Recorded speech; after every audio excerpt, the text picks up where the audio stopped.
Welcome back, you're watching Overdrive. Over the years, Lamborghini has gained the reputation of building uncompromising and slightly mental sports cars. I crashed my Lamborghini Gallardo. Fortunately, I'm okay, but the car is a little bit worse for wear. No one expected Mat Armstrong's name to be mentioned during one of the automotive industry's most exclusive gatherings. Not journalists, not the world's biggest car collectors, and certainly not the executives sitting in the front row. But then, everything changed with one sentence. A sentence so unexpected that, within minutes, social media exploded with speculation. YouTube creators rushed to make videos, and fans started asking one question. Did Lamborghini just choose Mat Armstrong over the world's biggest supercar brands?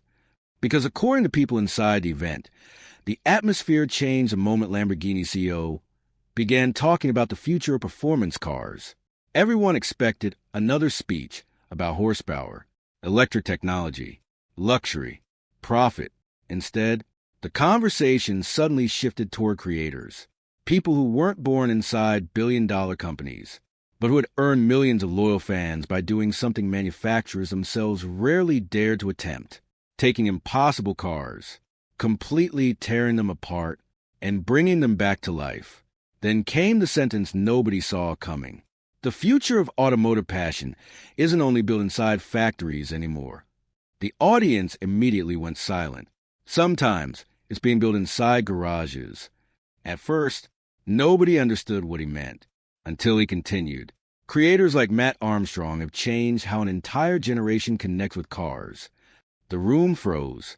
For a few seconds, even the journalists stopped typing, because this wasn't just praise. It sounded like recognition. Recognition from one of the biggest names in the automotive world. Within minutes, clips of the speech began spreading across the internet. Some called it revolutionary. Others called it a direct message to every traditional manufacturer. But then, something even stranger started happening. People noticed one company wasn't celebrating. Bugatti fans suddenly became unusually quiet. Forums filled with questions. Comments exploded. And one rumor started spreading faster than anyone could stop it. Bugatti won't like this at all. Why? Because if Lamborghini openly admired creators rebuilding exotic cars, what would that mean for manufacturers who've always preferred damaged hypercars to disappear quietly? And that's when an old controversy, one that many believed had already been forgotten, suddenly came back into the spotlight. Nobody could have predicted what happened next. The internet didn't wait for official explanations. It never does.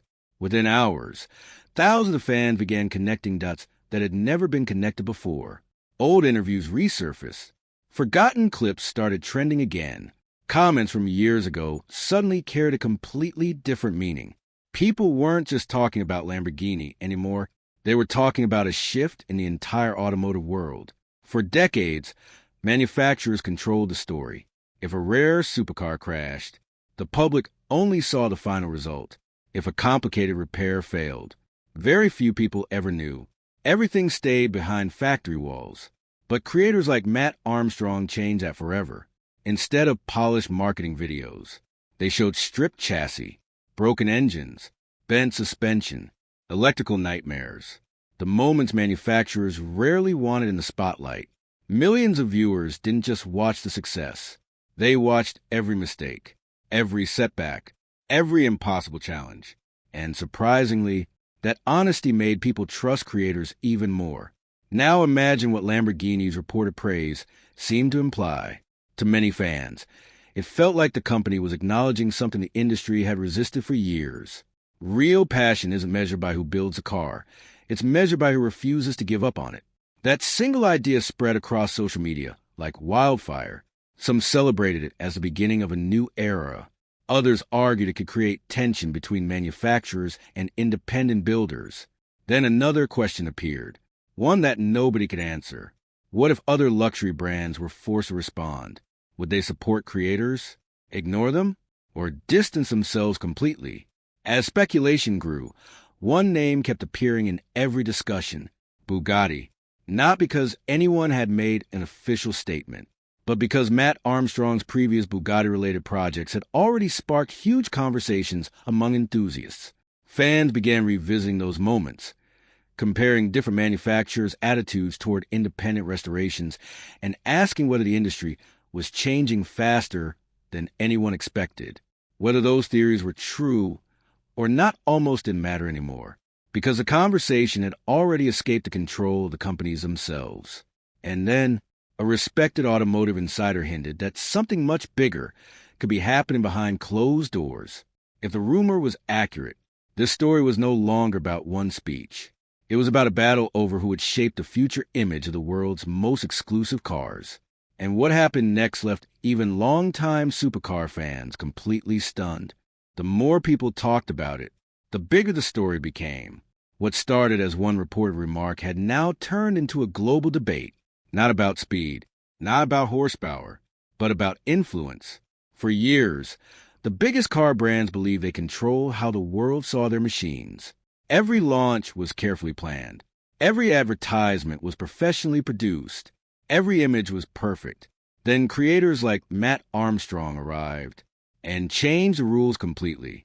Instead of polished commercials, people watched 40-minute videos showing every cracked panel, every seized bolt, every failed repair, and every breakthrough.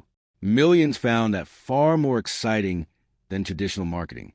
Suddenly, the hero wasn't just a car. It was a journey of bringing it back to life.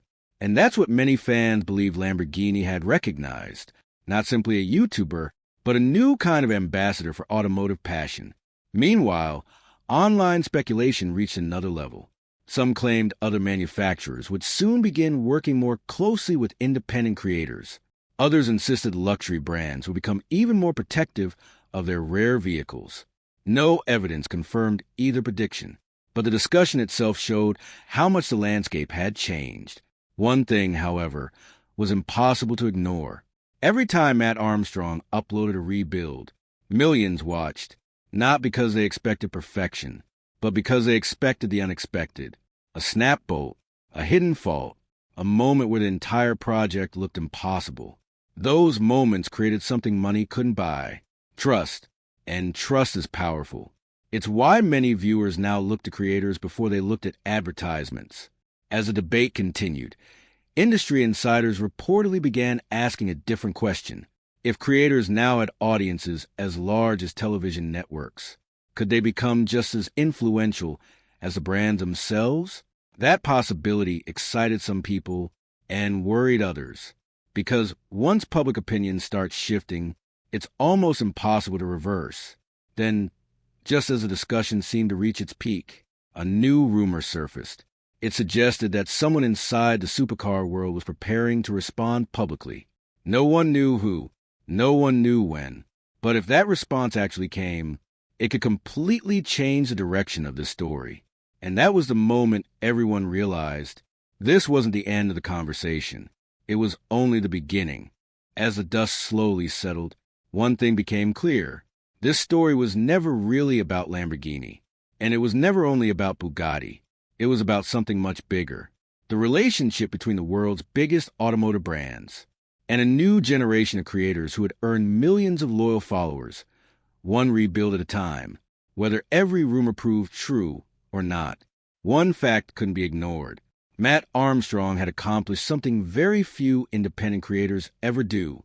He had become part of the global automotive conversation, not because of expensive advertising, not because of corporate backing, but because people genuinely wanted to watch the impossible become possible.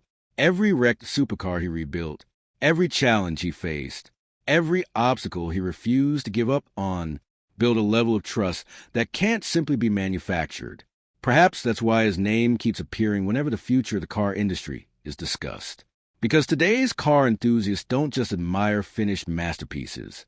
They want to witness the struggle behind them, the setbacks, the failures, and finally, the victory. Maybe that's the biggest lesson of all.